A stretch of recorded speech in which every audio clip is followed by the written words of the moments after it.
উঠতে থাকা ওয়েস্ট ইন্ডিজকে মাটিতে নামালো সাউথ আফ্রিকা। টি-20 বিশ্বকাপে অপরাজিত থেকে সেমিফাইনালের দুয়ারে প্রোটিয়ারা। আহমেদাবাদে ক্যারিবিয়াদের দেয়া 177 রানের লক্ষ্য এদিন মার্করামরা 9 উইকেট হাতে রেখেই ছুঁয়ে ফেলে। সাউথ আফ্রিকার দাপট, আত্মবিশ্বাস আর নিখুঁত পরিকল্পনা জানান দেয় এবারে টুর্নামেন্টে কারা শিরোপার শক্ত দাবিদার। রাফিউল ইসলাম রাতুলের ম্যাচ রিপোর্ট। টি-20 বিশ্বকাপে অপরাজিত থেকেই সেমিফাইনালের দুয়ারে south Africa.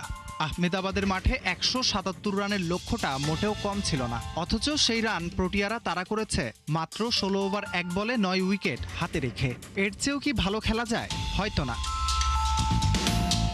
Captain leading from the front অধিনায়ক এইডেন মার্করামের অপরাজিত 82 রানের ঝলকে এই দাপুটে জয় পায় সাউথ আফ্রিকা। প্রোটিয়াদের শিরোপা জয়ের স্বপ্নে জোরালো বার্তা এই জয়। টুর্নামেন্টের ফেভারিট ভারতকে আগেই হারিয়ে নিজেদের শক্ত অবস্থানের জানান দিয়েছিল মার্করামের দল। ফেভারিট যেই হোক, এবারের টুর্নামেন্টে মাথা নত করবে না গেল আসরের রানার্স আপরা।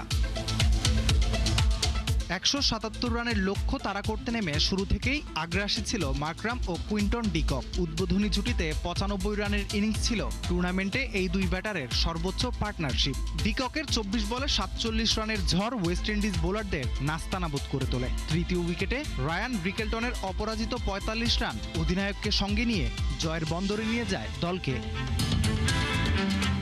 শুরুতে টস হেরে ব্যাট করতে নেমে 83 রানে 7 উইকেট হারিয়ে ধুঁকছিল ক্যারিবিয়ানরা। লুঙ্গি এনগিডি ও কাগিসো রাবাদার দুর্দান্ত বোলিংয়ে ব্যাকফুটে চলে যায় শাই হোপের দল। তবে জেসন হোল্ডারের 49 ও রোমারিও শেফার্ডের অপরাজিত 52 রানে লড়াইয়ে ফেরার চেষ্টা করলেও শেষ রক্ষাটা আর হয়নি। ম্যাচে দাপট, আত্মবিশ্বাস আর নিখুঁত পরিকল্পনায় সাউথ আফ্রিকা বুঝিয়ে দিল এবারের শিরোপার শক্ত দাবিদার কারা।